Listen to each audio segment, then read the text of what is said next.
오늘 읽어드린 말씀을 가지고 기도는 어떤 상황에도 하나님의 일하심을 보게 한다라는 제목으로 말씀을 나누고 싶습니다. 지난 주 초에 런던 올림픽이 끝이 났습니다. 그런데 이 올림픽 하면 늘 이렇게 금메달을 딴 선수들의 이야기가 화제가 됩니다. 이번 런던 올림픽에도 깜짝 스타들이 참 많았습니다. 한국 체조 역사상 첫 금메달을 땄던 양학선 선수, 그리고 양궁의 기보배 선수, 베이징 올림픽에 이어서 올림픽 2연패를 달성한 사격의 진종호 선수 같은 이름은 거론하지 않았지만 여러 많은 스타들이 있었습니다. 그런데 저는 개인적으로 이번 런던 올림픽에서 제게 가장 감동을 준 선수는 역도의 장미란 선수였습니다. 장미란 선수는요, 베이징 올림픽에서 압도적인 실력으로 세계 신기록을 세우면서 역도의 금메달을 땄습니다. 그 이후로 정말 한국이란 스타가 됐습니다. 그런데 이번 런던 올림픽에는 2010년에 난 교통사고와 또 부상의 후유증으로 자신의 세계 신기록에 무려 37kg 떨어진 그런 기록으로 4위에 머무르고 말았습니다. 올림픽 전부터 어깨 부상이 굉장히 심각했지만 장 선수는 끝까지 그것을 핑계 삼지 않았습니다. 용상 3차 시기를 실패한 후에 역도 바벨 앞에서 무릎을 꿇고 평생 함께 왔던 바벨에 키스하면서 눈물을 흘리는 장미란 선수를 보면서 저도 사실 그날 눈물을 흘렸어요. 온 국민이 장 선수의 겸손한 모습에 감동을 받았습니다. 경기 후 인터뷰에서 장 선수는 이렇게 말했습니다. 올림픽을 준비하면서도 저도 수고 많았지만 이 바벨도 수고를 많이 했기 때문에 나름대로의 존경과 인사를 표하고 싶었어요. 그런 이야기를 하더라고요. 여러분, 그 모습을 보면서 성공뿐 아니라 최선을 다한 패배도 저렇게 아름다울 수 있구나, 저는 그런 생각을 했습니다. 여러분, 이 최선을 다한 패배가 아름답다, 말하기는 쉬워도 그것을 내 삶에 받아들이기는 여간 어려운 일이 아닙니다. 우리 사람들이 인생을 살면서 아주 가장 큰 착각 중에 하나는 성공과 좋은 결과를 통해서만 하나님이 일하신다는 그런 생각입니다. 그러나 여러분, 우리가 성경에서 보는 하나님, 우리가 믿는 하나님은 성공뿐 아니라 실패와 좌절을 통해서도 아무것도 할 수 없는 절망적인 상황에서도 하나님은 오늘도 일하십니다. 지난 한 주도 일하셨고 비가 막 계속 오는 상황 가운데도 우리는 일하지 못해도 하나님은 잠자지 않고 일하십니다. 우리는 지난 7월 동안 구약에 나오는 기도에 대해서 주일마다 설교를 들었습니다. 이번 8월부터는 신약에 나타나는 기도에 대해서 설교하고 있습니다. 저는 오늘 예배를 통해서, 특별히 오늘 말씀을 통해서 어떤 상황 가운데도 예배자로 서고 어떤 상황 가운데도 하나님의 일하심을 보는 저와 여러분, 우리 모든 블라이트 교회 되시기를 주님의 이름으로 축원합니다. 첫 번째로, 닫힌 환경 속에서도 하나님은 일하십니다. 오늘 본문의 9절에서 11절 말씀을 보니까 바울이 빌립보 성도들을 향해서 그들의 삶 가운데 의의 열매가 가득하고 하나님의 영광이 되는 삶이 되도록 빌립보 성도를 위해서 기도하고 있습니다. 삶의 의의 열매가 가득하고 그리고 하나님의 영광이 되는 그런 삶, 그것을 위해서 바울은 크게 요약하면 두 가지 정도를 기도하더라고요. 첫 번째는 하나님을 향한 사랑이 지식과 모든 총명이 풍성하고 선한 것을 잘 분별할 수 있도록 해주십시오. 그런 기도를 합니다. 또 한 가지 기도는 진실하게 허물 없이 그리스도의 날까지 이르게 해주십시오. 여러분, 우리 크리스찬들이 진실하고 허물 없이 산다는 것은 우리가 늘상 성경에서 들어오는 그런 주제입니다. 그런데 오늘 바울의 본문의 기도에서 나타나는 좀 특별하게 주목할 만한 이 기도 주제 중에 하나가 바로 하나님을 사랑하는 데 있어서 지식과 총명과 무엇이 선한 건지를 하나님 분별하게 해주십시오. 분별의 눈을 달라는 것입니다. 우리 삶에 처한 수많은 환경 가운데서 무엇이 하나님의 뜻인지, 하나님이 어떻게 일하시는지 내가 바르게 선택하고 판단하게 해달라고 기도하는 것입니다. 우리가 인생을 살면서 선과 악을 분명하게 구분되는 부분들도 있지만 아마 더 많은 부분에 있어서 이렇게 볼 수도 있고 저렇게 볼 수도 있는 개인적으로 참 애매한 상황을 처할 때가 참 많은 것 같아요. 여러분 어떠세요? 저는 그렇더라고요. 그런 상황을 어떻게 결정하느냐에 따라서 우리의 인생이 엄청나게 달라질 수 있습니다. 바울은 먼저 자신이 현재 처한 상황을 하나님의 시각으로 어떻게 판단하고 결정하는지를 빌립보 성도들에게 보여주고 있습니다. 바울의 현재 처한 상황이 어떤 상황입니까? 과거에 바울은 수많은 지역에 교회를 개척하고 복음이 아시아와 유럽 지역에 들어갈 수 있는 그런 다리를 놓은 초대교회 최고의 선교사였습니다. 뿐만 아니라 신약 성경의 반을 기록한 성경학자입니다. 이 정도 되면 말년에 정말 여러 교회에 돌아다니면서 강의하고 또 편안하게 사람들의 존경을 받으면서 살 수도 있었을 것입니다. 이런 바울의 삶은 자신이 개척하고 또 자신을 따르던 수많은 교회와 성도들에게 모델이 되는 삶이었습니다. 나도 바울 선생님처럼, 나도 바울 선교사님처럼 내 인생을 저렇게 살았으면 좋겠다. 그는 수많은 사람들의 모델이었습니다. 그런데 우리가 오늘 본문에서 만나는 말년의 바울의 인생은 아름다운 결말은커녕 그는 거의 10년 가까이 재판과 감옥살이를 반복하면서 말년을 감옥에서 지금 보내고 있습니다. 결국 마지막에는 순교를 당하고 맙니다. 전설에 의하면 그는 참수를 당해서 그의 목이 땅에 3번이나 튀겼다고까지 이야기하고 있습니다. 평생 하나님의 교회와 주님을 위해서 이렇게 충성하고 헌신했는데 인생의 마지막에 돌아오는 게 이거냐? 당시에 핍박을 받고 있는 수많은 성도들 입장에서 볼 때는 말년의 바울의 모습을 보면서 정말 많은 교회와 성도들의 마음이 혼란스럽고 흔들렸을 것입니다. 목숨 걸고 예수 믿어봤자 저렇게 된다면 그냥 안 믿는 게 낫겠지. 저나 그래도 그런 생각을 충분히 할 수 있을 것 같아요. 여러분, 그런데 오늘 본문의 12절에서 바울은 자신의 상을 어떻게 분별하고 판단합니까? 나 개인적으로는 힘든 일이지만 복음에는 오히려 복음 전파에는 도움이 되었다고 바울이 고백하고 있습니다.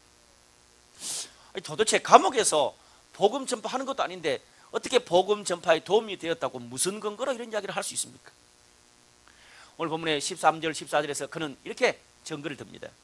이러므로 나의 매임이 그리스도 안에서 온 시위대 안과 그 밖에 모든 사람에게 나타났으니 형제 중 다수가 나의 매임으로 말미암아 주 안에서 신뢰함으로 겁없이 하나님의 말씀을 더욱 담대하게 전하게 되었다. 그렇게 말합니다. 무슨 말입니까? 바울이 감옥 속에서도 실망하지 않고 조금도 위축되지 않고 신앙 안에서 잘 견뎌내는 모습을 감옥 경비대 로마 군인들은 물론 주위에 있는 많은 크리스찬들에게 그게 알려졌다는 말이에요. 감옥 속에서도 신앙을 지켜내는 것을 보면서 그 유명한 바울 선생님도 감옥에서 신앙을 잘 지켜내는데 우리도 감옥에서 신앙을 더 잘 지켜내야 되겠다. 바울 선생님이 감옥에서 신앙을 지켜내는데 우리는 이렇게 밖에서 핍박 좀 당한다고 실망해서 되겠나? 더 신앙을 잘 지켜야지. 오히려 수많은 크리스찬들에게 초대교회에 핍박받는 수많은 성도들에게 용기를 주고 더 담대하게 복음을 전하는 계기를 마련해 주었다는 거예요. 여러분, 하나님은요, 바울이 성경을 기록하고 아시아와 유럽에 선교하는 멋진 일을 통해서만 일한 것이 아닙니다. 오늘 바울이 감옥 속에서도 실망하지 않고 신앙으로 잘 견뎌내는 그런 모습을 통해서도 하나님은 일하셨습니다. 그러니 우리는 내가 원하는 것을 성취하고 좋은 학교에 들어가고 또 승진하고 직장 취업하고 결혼하고 이번 올림픽에서 박주영 선수처럼 결정적일 때 골인을 넣고 해서 막 하나님께 기도할 때 하나님이 우리와 함께 하신다, 하나님께 영광을 돌린다고 생각합니다. 맞습니다. 하나님이 도우셨습니다. 그런데 반대로 내가 원하는 결과를 얻지 못하고 상황이 좋지 않으면 우리들은 인간인지라 하나님의 일하심을 찾아보기가 굉장히 어렵습니다. 그래서 오랜 동안 방황합니다. 하나님, 내 삶 속에서 도대체 어디 계시는 거예요? 왜 내 삶은 계속 이렇게 안 풀리고 안 되는 거예요? 방황하면서 하나님의 존재의 의문을 가지고 신앙생활을 왔다 갔다 합니다. 여러분, 만약에 우리의 생각이 맞다면 오늘 우리가 성경에서 만나는 수많은 사람들, 또 초대교회 성도들, 그들의 삶을 보세요. 그들은 성공과 멋진 일, 감사할 일과는 거리가 상당히 먼 사람들이라고 할 수 있겠습니다. 바울뿐 아닙니다. 대부분의 사도들도 말년에 처참하게 순교를 당하거나 요한 같은 사도는 밤모섬에 유배까지 당했습니다. 그렇다면 하나님은 그들의 삶에 함께하지 않으신 것입니까? 그렇지 않습니다. 오늘 성경에서 하나님은 좋을 때만 일하시는 분이 아닙니다. 좋을 때만 우리와 함께 하시는 분이 아니라 어떤 상황 가운데도 일하십니다. 오늘 우리가 함께 찬양했던 것처럼 어떤 상황 가운데도 우리의 예배를 받기를 원하시는 분이십니다. 여러분, 성공하고 일이 잘 되고 잘 나갈 때는 믿지 않는 사람들도 감사하고 믿지 않는 사람들도 나름 자기가 믿는 신에게 찬양합니다. 하지만 안 되고 잘리고 상처받고 마음이 요동치고 죽을 것 같은 상황인데도 은혜로 견뎌내고 신앙을 지켜내는 것이 진정한 신앙의 힘입니다. 고난 중에도 신앙을 지켜냈던 이런 초대교회 성도들의 모습 때문에 세계를 정복했던 로마가 손을 들었습니다. 유럽이 손을 들었고 아시아가 손을 들었고 전 세계 대륙이 고난을 지켜내는 이 복음 앞에 손을 들었습니다. 이 한국 땅도 마찬가지입니다. 환난 중에도 신앙을 지켜내는 것이 바로 기독교의 힘이라고 성경은 말하고 있습니다. 초대교회 성도들은요, 대다수가 남의 집에 빌붙어 살면서도 다른 사람을 돕고 섬겼습니다. 평생 이름 없이 남의 집에 하인으로 몸종으로 일당받는 노동자로 살고 평생 청소를 하면서도 하나님을 높이면서 살았습니다. 순교를 당하면서도 기뻐하면서 복음을 전했던 사람들이 초대교회 성도들이었습니다.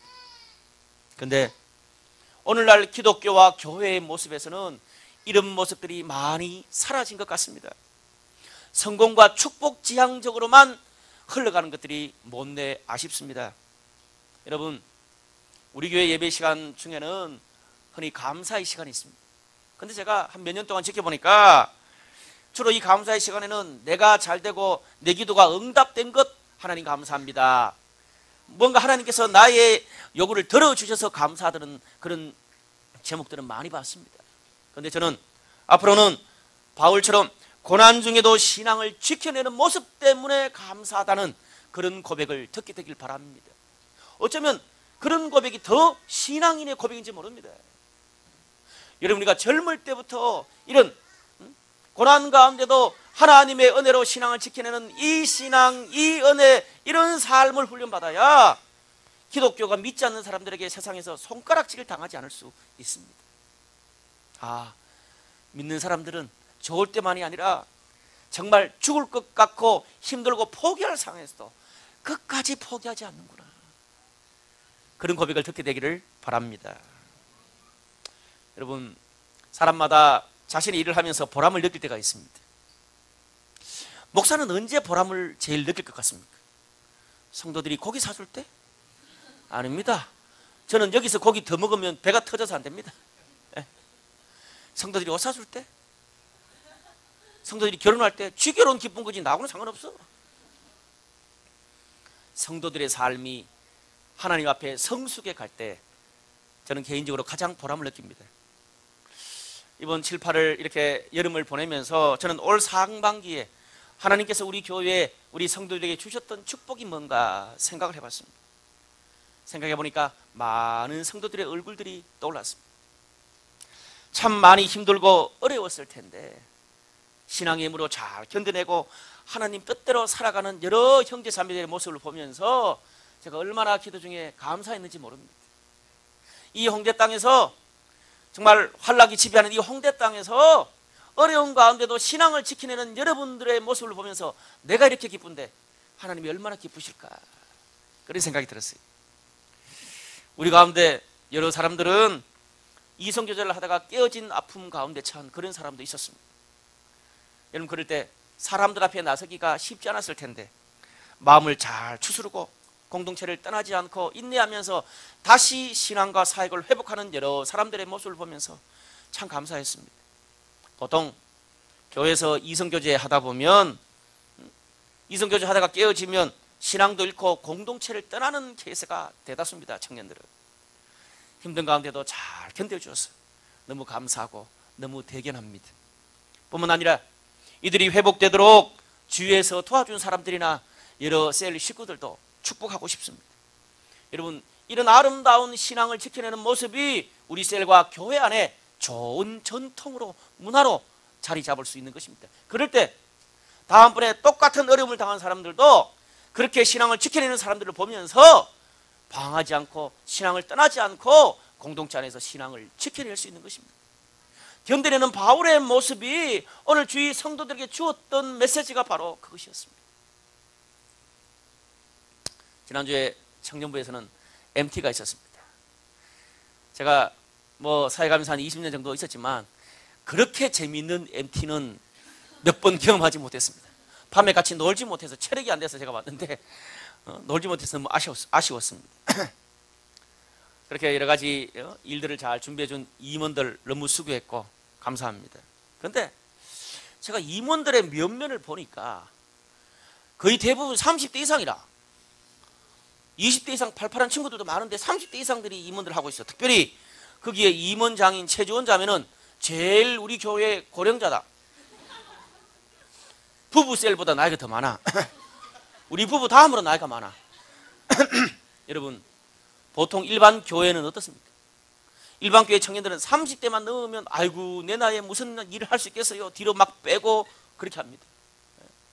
제가 지난번에 있었던 교회에서도 그런 모습들을 많이 봤어요. 자기보다 어린 애들도 바쁘다고 교회에서 팔짱 끼고 있고 띠동갑 되는 애들도 군데군데 있는데 나이 들어 앞장서서 임원장으로 임원으로 섬기는 게 쉬운 일이 아닙니다. 임원장이 되면 또 임원이 되면 매주 토요일마다 회의해야 되고 주일마다 회의해야 됩니다. 주말을 희생한다는 게 젊이들에게 얼마나 쉽지 않은 일입니까? 이렇게 나이 많은 언니와 형님들이 앞장서서 섬기고 사역해 주기 때문에 모델을 보여줬기 때문에 앞으로 우리 공동체에서 아이고 제가 나이 많아서 못하겠습니다. 그를 말할 용기 있는 사람은 별로 없을 것 같습니다. 그런 사람은 다 주원자매한테 가보시기를 바랍니다. 뿐만 아닙니다. 제가 MTA에서 참 재밌는 걸 하나 봤어요. 참 감동적인 걸 봤는데 먹는데 누가 이렇게 해라 저렇게 해라 시키지도 않는데 모두가 다 준비하고 설거지하고 시키지도 않는데 다 본을 보이더라고요. 어떻게 분명히 저런 애들이 아닌데 인간들이 어떻게 저럴 수 있을까? 그런 생각을 했어요. 보니까 뭐예요? 나이 많은 언니, 형님, 누나들이 앞장서서 일하고 있으니까 저들이 앉아서 받아먹는 게 힘든 거예요. 그러니까 같이 섬기는 거예요. 여러분 이것도 좋은 신앙의 모델입니다. 우리 청년부 셀 가운데는 우리 다음 달에 결혼하는 신세명 셀이 있습니다. 신세명 셀 손들어 보세요. 괜찮아요. 손들어 보세요. 예, 내리세요. 우리 신세명 셀이 있어요. 이 셀은 참 특별한 다른 셀과 좀 다른 특별한 셀입니다. 왜냐하면 우리 셀 리더인 세명 자매가 이 세무사 사무실에서 일을 합니다. 그러다 보니까 직업의 특성상 세무 신고가 있는 달 1년에 한 4-5달 같은 경우는 주일도 없습니다. 주일 출근할 수가 없어요. 주일 교회에 올 수가 없어요. 이것 때문에 몇 년 동안 셀 리더 하면서 참 본인도 힘들어했습니다. 그러나 제가 끝까지 격려했고 이제 결혼을 앞두고 그 모든 셀 사역을 너무 잘 완수해 줬어요. 얼마나 감사한지. 또 더 감사한 거는 셀 리더가 없을 때 셀 멤버들이 돌아가면서 셀을 인도하면서 셀이 지금까지 꾸려왔는 것은 너무나 참 아름다운 거예요. 여러분 세명자매처럼 이런 직업의 특성 가운데서도 셀 리드할 수 있는 모델을 보여주지 못했다면 앞으로 우리 공동체에서는 주일날 이렇게 나오기 힘든 그런 사람들은 영원히 셀 리드를 못하는 거예요. 세명자매에게 이런 셀 리더의 모습을 보여주고 또 없을 때는 셀 멤버들이 함께 돌아가면서 셀을 이끌어줬기 때문에 우리 중에 그런 직업에 있는 사람들도 셀 리더를 앞으로 할 수 있고 또 어려울 때는 여러 셀 멤버들이 함께 동행할 수 있는 거예요. 세명자매도 감사하고 또 우리 함께 이끌어준 셀 멤버도 얼마나 감사한지 몰라요. 이번 MP 때도 제일 많이 왔더라고. 여러분, 저희 교회는 이 교회 정책상 예배 때 부모와 아이들이 같이 예배를 드리고 있습니다. 제가 이렇게 예배 드린 데는 이유가 있습니다. 예배 때마다 좀 시끄럽고 빽빽 울고 애들이 좀 쫓아다니고 그러잖아요. 제가 왜 이렇게 한 줄 아세요? 제가 오랫동안 청년 사역을 하면서 보면 청년 때는 신앙이 완전 클라이막스인데 딱 결혼해서 애만 가지면 한 5, 6년 만에 하나님이 계신지조차도 헷갈릴 때가 많아요. 왜? 애를 딱 낳고 나면 전부 다 대부분의 교회가 애들과 부모들을 전부 다 잠옷실에 다 처여버립니다. 그러면 애를 한 둘 정도 낳아서 어느 정도 잠옷실을 졸업할 때쯤까지는 거의 한 7, 8년이 걸립니다. 그럼 제가 아는 한 청년이 진짜 회장 출신인데 너무너무 신실했던 형제가 있어요. 근데 어느 날 교회에서 만났는데, 제가 파송받은 교회에서, 목사님, 한 7, 8년 동안 잠옷실에서 주일 예배를 드리니까 하나님이 있는지도 없는지도 모르겠대요. 생각해 보세요. 잠옷실 가면 거의 한 부모들 한 5, 60명, 큰 교회니까 부모들 한 5, 60명에 애들 막 둘, 셋씩 딸리면 거의 100명이 거기서 그냥 유치원 놀이방이래요. 그냥 막 던지고 붓고 그냥 찍고 오는 거예요. 7, 8년 동안 예배를 드리면서 말씀을 들은 적이 단 한 번도 없고요. 은혜 받은 적이 없다는 거예요. 신앙 다 잊어버려요. 그리고 청년들은 어떻습니까? 어린 애들을 보고 부모들이 어떻게 케어하고 함께 예배드리는 모습을 못 봤기 때문에 현대교회는 어린이들은 잠옷실에 유치부는 그 유치부로 다 나눠져 있어요. 그러다 보니까 청년들이 결혼 생활을 하면서 어떻게 신실하게 부모로서 함께 예배하고 애를 케어드리는지 모델을 볼 수가 없습니다. 그래서 좀 시끄러운 것을 감수하고 저희들이 같이 예배드리는 실험을 3년 반 해왔습니다. 청년들도 힘들죠. 예배 드리다가 이렇게 좀 시끄러우면 정신이 이렇게 막 갑니다. 여러분, 저를 과거에 알았던 사람들은 이해가 안 갈 겁니다. 저는요, 죄송하지만 과거에 설교할 때 애 꼴면 나가라 그랬어요. 보기는 안 그래 생겼죠? 그래 생겼나? 예, 그랬어요. 근데 제가 이것을 알고 난 다음에 바꿨어요. 애가 울어도 설교하면서 자연스럽게 받아들이기 시작했어요. 부모들은 힘들어요. 왜? 예배 드리다가 애 울 때마다 나갔다 들어오고 나갔다 들어오고 그래야 돼요. 또 젖병부터 시작해서 이 지하까지 여러 가지 막 도구를 챙겨서 오는 게 예배 마치고 나면 또 몇 개씩 잊어버리고 그래요. 더 힘들어요. 청년들도 조금 보세요. 시끄럽잖아요. 그래. 그렇지만 어때요? 그걸 우리가 함께 이런 신앙적인 철학하에서 3년 반을 지나면서 얼마나 감사한지 몰라요. 그래서 부모가 어떻게 함께 애들을 케어하고 또 우리 여기 있는 청년들이 애들을 같이 봅니다. 저는 어릴 때 시골의 교회에서는 그런 게 있었어요. 모든 세대가 함께 드린 예배가 있었다고요. 현대교회는 그게 사라졌는데 우리 3년 반 동안에 그런 좋은 실험 가운데서 하나님께서 우리에게 부모들, 어린이들, 우리 청년들에게 좋은 모델을 보여주셔서 너무 감사해요. 좋은 모델이지. 해보면 다음에 또 할 수 있어요. 여러분, 결혼해서 우리 부부들 같은 경우에 한 5년, 10년 살다 보면 신혼 초에는 로맨스가 있지만 시간이 점점 지나면서 서로 다른 길 때문에 부딪히고 경제적인 문제, 또 자녀를 키우는 문제, 또 서로 얽혀있는 양 가정의 문제, 또 커뮤니케이션과 성적인 여러 가지 문제 때문에 부부간에도 위기가 찾아올 때가 있습니다. 근데 부부간의 위기가 찾아올 때 사귈 때, 청년 시절에 사귈 때와는 완전 다릅니다. 국면이. 마음에 안 든다고 잠도 잘 수도 없고 집을 나갈 수도 없고 또 당장 그만둘 수도 없습니다. 부부관계가 개선되지 않은 채 아픈 마음을 두고 서로 싸운 채 그렇게 부담을 가진 채 여전히 돈 벌어야 되고 여전히 매일 애 키워야 되고 매일 빨래해야 되고 양가 일에 아무 일 없었다는 듯이 나타나야 되고 매일 같은 침대에 자야 되는 것이 중년으로 넘어가는 부부의 고민입니다. 많은 우리 신앙의 선배들, 부부들이 그런 갈등을 겪었습니다. 근데 요즘 젊은 부부들은 그런 위기가 찾아올 때 굉장히 어려워하는 것 같습니다. 그래서 성경적이지 않은 방법들을 선택합니다. 각방을 쓰거나 불륜을 저지르거나 아니면 극단적인 그런 선택을 할 때가 참 많은 것 같아요. 사랑하는 여러분, 오늘 본문에서처럼 2000년 전에 초대교회 성도들이 감옥에서 성경을 지켰다면 저는 오늘날 현대 젊은 부부들은 때때로 지옥 같은 결혼 생활의 순간순간들을 잘 지켜내는 것이 신앙의 모습이라고 믿습니다. 부부관계 가운데 어려움이 찾아오고 여러 가지로 힘들 때 신앙의 힘으로, 은혜의 힘으로 지켜내는 것이 저는 순교라고 생각합니다. 순교라고 생각하세요. 아멘? 아멘? 네. 사랑하는 여러분, 흔히 우리는 모든 것이 다 완벽하게 준비되고 환경이 좋아지면 하겠다고 말합니다. 제가 설교 때마다 누누이 말하지만 우리 인생에서 그럴 날은 거의 없습니다. 그렇게 생각하면 아무것도 못합니다. 닫혀 있는 환경 중에도 지금 내가 당장 할 수 있는 그것을 하십시오. 하나님 그것을 통해서 일하세요.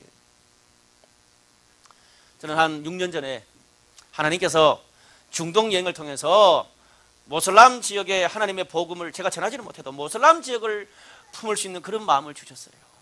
그래서 제가 파송받은 그 지난번 교회에서도 한 2년, 한 3년 동안 계속 저도 2번 가고 청년들 사역자들도 계속 보냈습니다. 중동과 북아프리카를. 여러분, 제가 중동과 북아프리카 단기 선교를 가보니까 안 가는 이유가 있더라고요. 왜? 가는데 돈이 거의 250만 원, 300만 이상 들어요. 근데 효율성은 꽝이라. 왜? 모슬람 지역의 중동이나 북아프리카 지역에서 선교를 10년 해봤자 크리스찬 만들기, 한 10명 크리스찬 만들기 하늘의 별 따기예요. 10년에서 한두 명 제자로 만들까 말까예요. 그런 데를 왜 가요? 청년들이 한국교회가 돈을 그만큼 때려서. 그래서 안 가요. 제가 북아프리카에 그 모로코에 있는 우리 지난번 오신 그 선교사님, 처음에 제가 방문할 때 계속 전화할 때마다 진짜 오십니까? 진짜 오십니까? 그래요. 그래 공항에 갔는데 어떻게요? 진짜 오셨네요. 그러더라고요. 거기 있는 몇몇 선교사님 중에는 10몇 년 만에 이렇게 많은 팀을 데리고 온 교회는 처음이래요. 10몇 년 만에. 마음이 너무 아팠어요. 북아프리카에 가면서. 갔다 와서 그 다음에 또 갈까 좀 고민이 많은데 또 갔어요. 그 다음에 또 청인들 보냈어요. 교회에서 욕을 엄청나게 먹었습니다. 제가 선교부장 장로님하고 막 주위 집사님들한테 왜 그 동남아시아에 쉽게 갈 수 있는 그런 데 가지 왜 그런 데 가냐고. 이렇게 큰 교회가 거기 안 가면 누가 가겠습니까? 저것 돈 내서 간다는데 뭐가 문제입니까? 사고 그 언제 뭐 알카에다한테 죽으면 목사님 책임질랍니까? 알카에다가 유명한 사람이었다고 걔네들을 왜 죽입니까? 그래도 무섭기는 무서웠어요. 근데 가서 선교 현장에 가서 하는 건 없어. 그냥 가서 놀다 와. 할 수 있는 게 없으니까 모슬람 상황이니까. 우리 블라이트 처치를 개척하고 난 다음에도 꾸준히 지난 2년 동안 선교를 보냈습니다. 할 수 있는 게 없었어요. 그냥 내가 할 수 있는 건 그냥 보내는 것밖에 없었어요. 근데 이제 같이 사역을 했던 김성민 강사님이 또 함께 처음부터 그 비전을 나눴으니까 이제 유학 가면서 사역을 그만두면서 이제 더 이상 하기는 어렵겠다. 어떻게 할 수가 없었어요. 너무 머니까. 그런데 이번에 선교사님 찾아오시고 놀라운 일이 벌어졌습니다. 뭐라는 줄 아세요? 그 상간에 한류 열풍이 중동과 북아프리카까지 갔대요. 아멘. 그게 모로코 아니야. 프랑스 사람들이 휴가를 제일 많은 데가 모로코래. 한류 열풍이 불어가지고 한국 노래 배우는 애들이 그렇게 많고 심지어 좀 이렇게 엘리트들은 한국말도 고잘한대요. 그래서 한국에 어떻게 한류 열풍으로 이렇게 노래나 다양한 문화적 컨텐츠를 가지고 선교하러 좀 와야 되는데 그런 교회가 없대. 근데 블라이트 처치 와보니까 그런 사람들이 발이 차이인데 가지 않고 매일 홍대 술포 마시고 놀기만 하니까 그러니까 너무 좋은 거라는 거예요. 또 한국에 와서 이런 문화적인 것들을 경험하고 싶은 사람들이 줄을 섰다는 거예요. 충격이었어요. 목사님 도와주십시오. 저는 그 이야기를 들으면서 또 제가 파송받은 교회 목사님에게 말씀드리고 여러 사람들에게 이야기를 했습니다. 중동 선교의 문은요 열리질 않았습니다. 그런데 한류가 지금 중동 선교와 북아프리카 모슬렘을 열고 있습니다. 할렐루야. 저는 그것을 보면서 그런 생각을 했습니다. 저는 그 뒤에 어떤 프로그램으로 어떤 전략으로 갈지 몰랐어요. 20년 중동 선교한 분들도 모르는데 제가 어떻게 하냐. 그냥 제 선에 살 수 있는 만큼 제가 가고 주위 애들 보내고 할 수 있는 만큼 다 보내는 것밖에 없었습니다. 근데 놀라운 것은 사실 그런 문화 콘텐츠라면 블라이트만큼 한국에서 잘할 수 있는 데가 없습니다. 아멘? 네. 우리가 할 수 있는 것만큼 하면 그 뒤는 하나님이 일하시는 줄로 믿습니다. 저는 제가 계속 여러분들에게 밝혀온 것처럼 내년부터 우리 교회가 이 사회 봉사를 할 생각입니다. 여러분 다른 교회들이 하는 패턴하고 좀 다를 수 있어요. 왜? 우리 블라이트 처치는 이 멀티컬처입니다. 외국에서 뭐 유학 갔다 오고 공부하는 사람도 많고 다양한 문화가 있는 곳이 홍대입니다. 저는 그래서 다양한 다민족 또 다양한 다문화권 사람들을 섬기기를 원합니다. 특별히 젊은 세대들. 그래서 좀 올 하반기 내년 초에 좀 그런 다양한 다민족 다문화 또 어린 사람들 젊은 세대를 섬기는 일들을 고민하고 있었는데, 제가 얼마 전에 우리 안산 그 원곡동에, 안산의 원곡동은 한국에서 다문화 가정들이 가장 많습니다. 거의 뭐 10몇만 있습니다.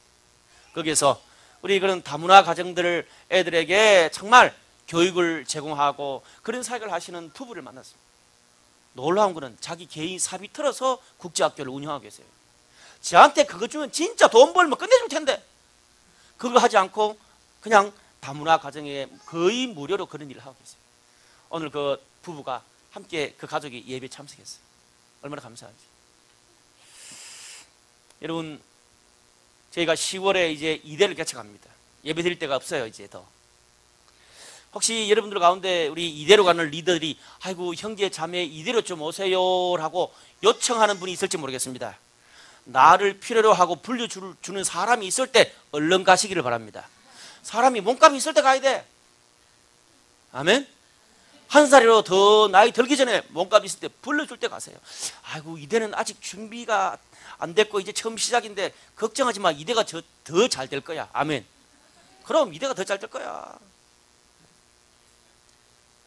두 번째로, 하나님은 불편한 관계 속에서도 일하십니다. 불편한 관계 속에서도 일하세요. 오늘 본문 15절에서 17절 말씀 보니까 어떤 이들은 투기와 분쟁으로, 어떤 이들은 착한 뜻으로 그리스도를 전파하나니 이들은 내가 복음을 변증하기 위하여 세우심을 받은 줄 알고 사랑으로 하나 그들은 나의 매임에 괴로움을 더하게 할 줄로 생각하여 순수하지 못하게 다툼으로 그리스도를 전파하느니라. 좀 뭐 이렇게 장하고 긴데 요약하면 이겁니다. 바울이 여러분 감옥에 있는 것만 괴로운 게 아니었어요. 바울 주위에는 오늘 15절 말씀처럼 늘 투기와 분쟁으로 바울을 힘들게 하는 사람들이 따라다녔어요. 심지어 유대인들 중에 어떤 사람들은 바울을 죽이기 위해서 늘상 쫓아다녔습니다. 눈에 가시 같은 바울이 이제 감옥에 갇혀 있으니까 주위 사람들이 얼마나 고소했겠어요. 얼마나 악한 루머를 퍼뜨렸겠습니까. 잘난 체 하더니 봐라 말년에 감옥에 들어갔잖아. 하나님이 치신 거야. 말년에 조용히 살아야지. 끝이 저러면 지금까지 존경하고 따랐던 사람들이 다 등을 돌리고 지금까지 잘한 일도 묻힐 수밖에 없는데. 안 그랬겠어요? 이런 말을 들으면서 감옥에서 바울이 얼마나 속이 뒤집혔을까요? 여러분, 감옥에 있는 것보다 사람들이 험담하고 모함하고 뒤에서 가십하는 것이 훨씬 더 참기 어렵습니다. 어떤 면에서. 하지만 바울은 그런 불편한 인간관계 가운데서도 하나님이 일하신다는 사실을 믿었습니다. 18절 말씀에 그가 이렇게 성숙한 태도를 취합니다. 그러면 무엇이냐? 거칠애로 하나 참으로 하나 무슨 방도로 하든지 전파되는 것은 그리스도니 이로써 나는 기뻐하고 또한 기뻐하리라. 예수님만 전파된다면 기뻐하겠다는 거예요. 투기와 분쟁으로 나를 못 살게 하더라도, 내가 오해받고 인간관계가 꼬이더라도 그 가운데 하나님이 일하신다면 그것으로 기뻐하고 만족하겠다는 거죠. 여러분, 이 말은 바울이 마음이 어렵지 않다는 말이 아니에요. 마음이 어렵지만 내 마음에 그 어려움을 보는 것보다 하나님이 일하시는 긍정적인 것을 보고 그것을 마음으로 선택하겠다는 거예요. 하나님은 좋은 인간관계와 나에게 늘 우호적인 분위기를 통해서만 일하는 것이 아닙니다. 여러분, 우리 인생의 중요한 가치와 비전은 어떤 면에서 갈등과 분쟁과 오해와 고독과 혼란스러움 속에서 더 깊어지는 것을 보게 되더라고요. 제가 인생을 살아보니까. 물론 사랑받고 자신을 인정하고 자신에 대해서 축복하는 그런 분위기에서 사람들은 훨씬 더 잘 성장하는 것이 사실입니다. 그게 심리학적 결론이에요. 불편하고 고통스러운 인간관계 속에서 사람들은 훨씬 더 상처받고 삶이 어그러지기가 쉽습니다. 백인들보다 흑인들이 훨씬 더 힘들게 사는 이유가 환경적으로 어릴 때부터 가정에 이런 것들이 훨씬 더 어렵기 때문에 상처도 많고 여러 가지 삶이 많이 더 어그러지는 거예요. 하지만 힘들고 불편한 인간관계에서 성장했다고 모두가 다 깨어지는 삶을 살고 인생이 다 마이너스가 되는 것은 아닙니다. 여러분, 제가 언젠가 어떤 책을 읽으면서 참 감동받은 책인데 기억이 안 나요. 근데 그 책에서 제 한 구절 머릿속에 박힌 게 있었는데 뭔지 아세요? 심리학적인 가장 큰 아이러니가 있대요. 심리학적으로 우호적인 인간관계, 편안한 가정에 자란 사람들이 훨씬 더 멋지게 산다. 이게 심리학적 결론이라. 그런데 심리학적인 큰 아이러니가 하나 있는데 그게 뭐냐면 역사적으로 위대한 영웅들의 삶을 보면 많은 사람들이 정상적인 인간관계나 아주 우호적인 그런 분위기에서 자라지 않고 어떤 면에서 비정상적이고 버림받고 결핍된 상황들을 견뎌내면서 초인적인 능력을 오히려 습득하더라는 거예요. 신기하죠. 여러분, 징기스칸, 뭐 징기스칸에 대한 평가가 다양할 수 있습니다만 좋은 면을 좀 보자고요. 영웅적인 측면에서. 징기스칸은 어릴 때 아버지를 여의고 친척과 가문, 부족들에게 어릴 때 추방을 당했습니다. 그러면서 떠돌이로 살면서 그는 최고의 전사가 됐습니다. 더 놀라운 것은 아내가 적군에게 납치되어 가지고 적들의 아이를 임신했어요. 근데 절치부심하면서 사랑으로 그 아내를 품어내면서 그는 다른 민족을 자기의 리더, 자신의 가족으로 받아들이는 훈련을 하게 됐다는 거예요. 베토벤, 눈이 보이지 않는 상황에서 그 유명한 곡들을 작곡했다는 건 잘 아는 거죠. 여러분, 프랑스의 영웅 나폴레옹은 어떻습니까? 프랑스가 정복한 코르시카 땅에서 나폴레옹은 태어났어요. 그래서 어릴 때부터 열등감과 외로움의 우울증에 시달렸다 그래요. 그렇게 못생겼다네요, 나폴레옹이. 9살 때 군사학교에 들어가서 동료들에게 너절한 촌놈이라는 손가락질을 받으면서 왕따를 당하면서 살았답니다. 근데 후에 나폴레옹은 자신의 자서전에서 그런 열등감과 외로움과 나라를 잃었던 서러움이 내게 유럽을 정복하고 강력한 리더십을 가져야 된다는 꿈을 품게 했다는 거지. 여러분, 위기를 돌파하는 열정, 포기할 줄 모르는 끈기, 다 쓰러지고 넘어져도 오뚜기처럼 일어날 수 있는 그런 저력, 이런 것은 학교나 책에서 교육으로 습득되는 게 아닙니다. 그런 것들은 고난과 불편한 인간관계를 지나면서 눈물을 흘리면서 습득되는 거예요. 그래서 많이 배우고 똑똑하다고 세상을 이끄는 게 아니에요. 고난 속에서 얼마나 정제되어서 그런 끈기와 열정과 그런 저항할 수 있는 힘을 지니냐, 거기에 리더의 길이 달려 있습니다. 많은 사람들이 인간관계가 꼬이고 힘들고 불편해지면 거기에 사로잡힌 나머지 아무것도 하지 못합니다. 하나님이 일하신다는 사실을 받아들이기조차 힘듭니다. 여러분, 이 말은 불편한 인간관계가 고통스럽지 않고 죽을 것 같이 아프지 않다는 말이 아니에요. 아파요. 초인도 아프고 리더도 아프고 어른도 아파요. 여러분, 저도요 40대 후반이고 50이 다 돼가는데 불편한 인간관계가 이렇게 계속 지속되면요 저도 가슴이 떨리고 진이 빠지고 잠 못 자고 여전히 힘들어요. 하지만 말씀을 보면서 다시 회복하는 거예요. 쓰러질 것 같은데 예배를 드리면서 다시 일어나는 거예요. 그래, 이런 가운데도, 불편한 인간관계 가운데도 하나님이 일하신다는 것을 잊지 말자. 저 누나, 저 오빠, 저 형제 자매가 일어났으니 나도 한 번 더 일어나자. 다시 한 번 추스르는 게 신앙이에요. 그런 가운데도 하나님이 일하신다. 그게 신앙이 나네요. 우리의 인간의 삶에는 완전한 평화는 없습니다. 이상해요. 아무리 친밀한 부부관계도 완전한 평화는 없어요. 서로 다르고 싸우고 다투고 그래요. 여러분, 완전한 평화를 기대한다면 우리는 우리 인생에서 아무런 일도 할 수 없을 것입니다. 불편한 관계 가운데서도 마음이 힘들고 고통스럽고 눈물을 삼키면서도 나의 페이스를 잃지 않고 일하는 법을 배우세요. 울어도 직장에서, 학교에서, 비즈니스 현장에서 울지 말고 화장실에 들어가서 울고 집에 와서 우세요. 쓰러져도 밖에서 쓰러지지 말고 하나님 앞에서, 교회 앞에서, 부모님 앞에 품에 쓰러지라고요. 여러분, 잘 견디는 사람들이 안 쓰러지는 사람들이 아니에요. 때와 장소를 구분해서 울고 쓰러질 뿐이에요. 저도요 집에 가서 우리 마누라 앞에 매일 잔소리하고 욕하고 쓰러지고 이래요. 하나님 앞에 막 땡깡 부리고 그래요. 이게 훈련되지 않으면 아무리 멋진 이상과 수준 높은 가치, 실력이 있어도 우리 인생에 열매는 없습니다. 의의 열매는 없어요. 여러분, 세상을 한번 보세요. 간혹 오히려 무식하게 보이고 진짜 독선적이고 인간관계는 시장에 팔아먹은 그런 사람들이 막 세상을 지배하고 직장을 지배하잖아요. 그런 사람들 밑에서 우리 리더는 인간이 덜 돼서 우리 사장은 성공병이야, 인간이 아니문이다, 뭐 그런 말을 뒤에서 해봤자 소용이 없어. 소용이 없어.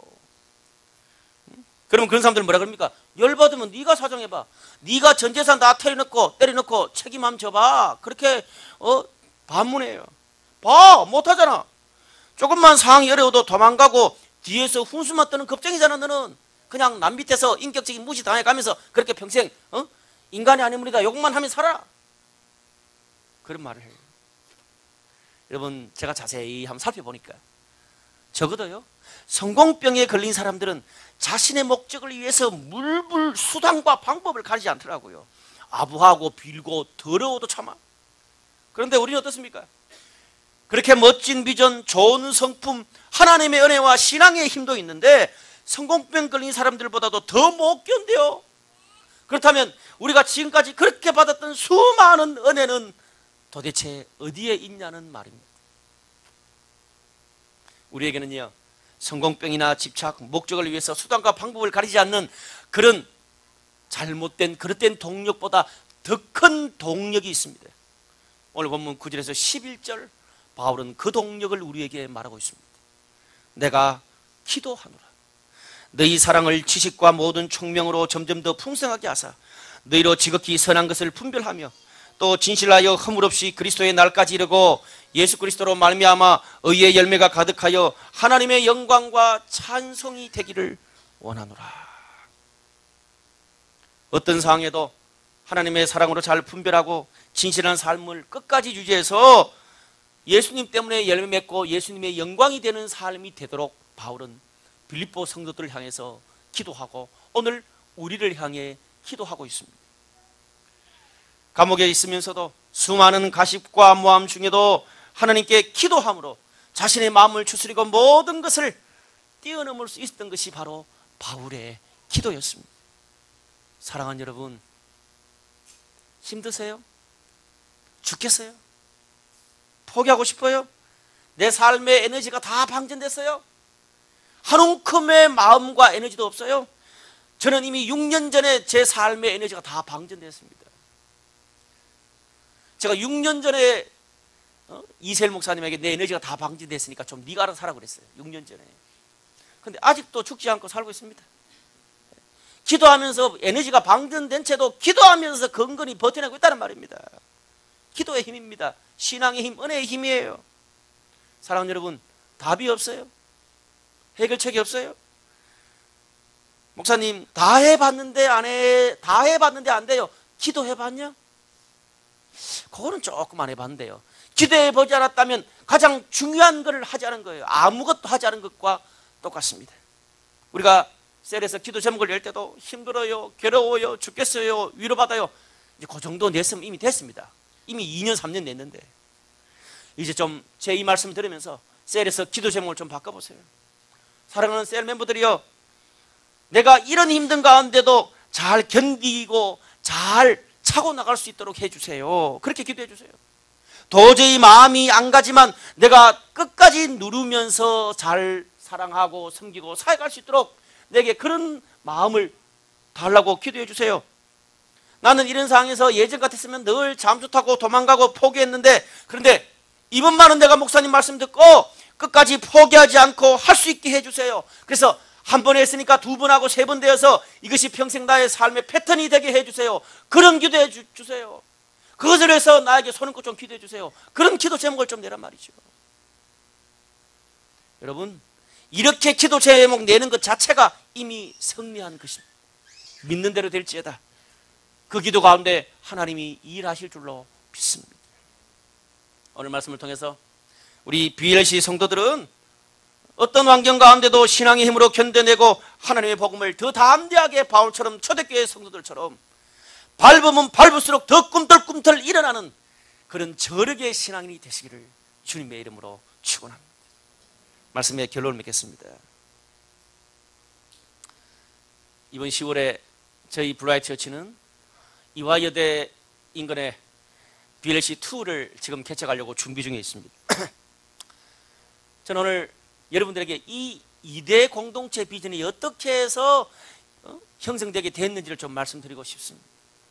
아, 목사님 처음 교회 개척할 때부터 그런 생각 하셨으니까 그렇겠지. 아니, 나 2대 갈 생각 없었어요. 스타일이 2대 스타일이 아니잖아. 촌스러워가지고. 사실 저희 교회는 작년 초까지 상상마당을 빌려서 주일만 한 몇 시간 빌려서 상상마당에서 주일 예배를 드렸습니다. 그리고 저희 교회 사무실은 클럽거리에 있잖아요. 그래서 작년 1월에 2년 재계약을 했습니다. 상상마당에서 그냥 빌려서 주일에 계속 예배 드리려고.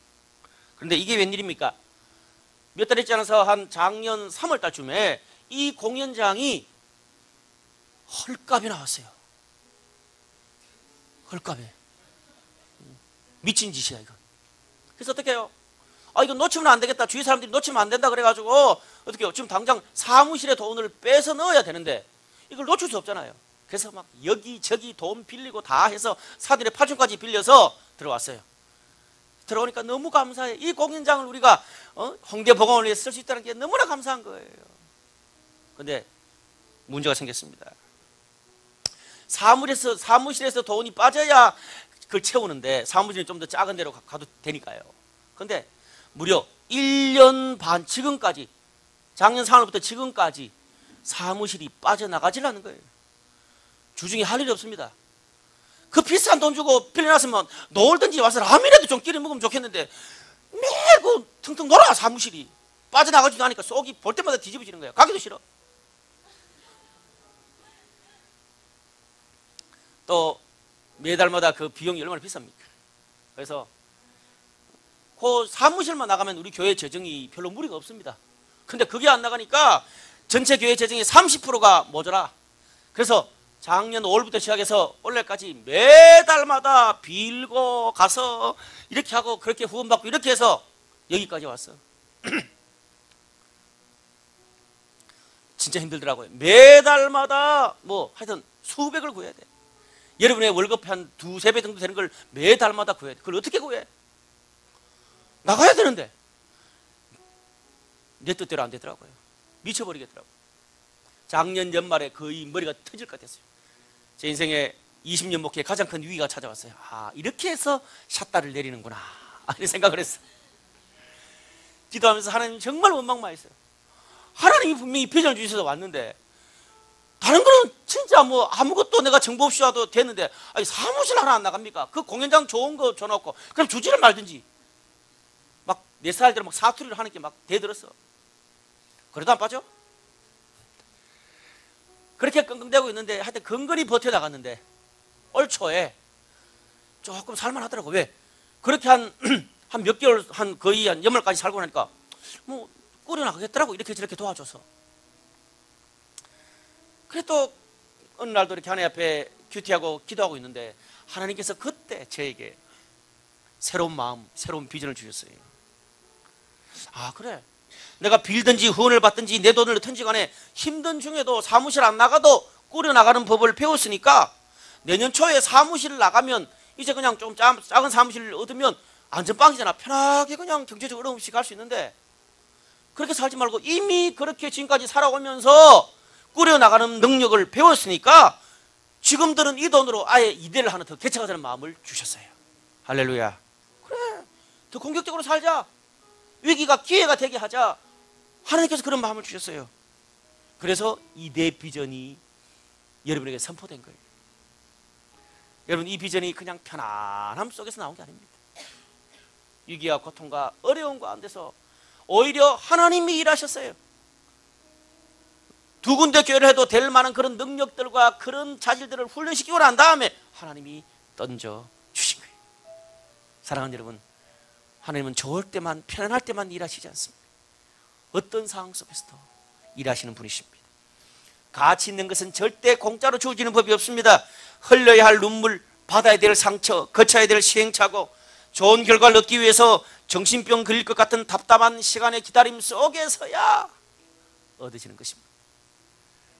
오늘 예배를 통해서 기도함으로 위기 속에서도 하나님의 일하심을 보는 저와 여러분, 우리 모두가 되시기를 주님의 이름으로 축원합니다.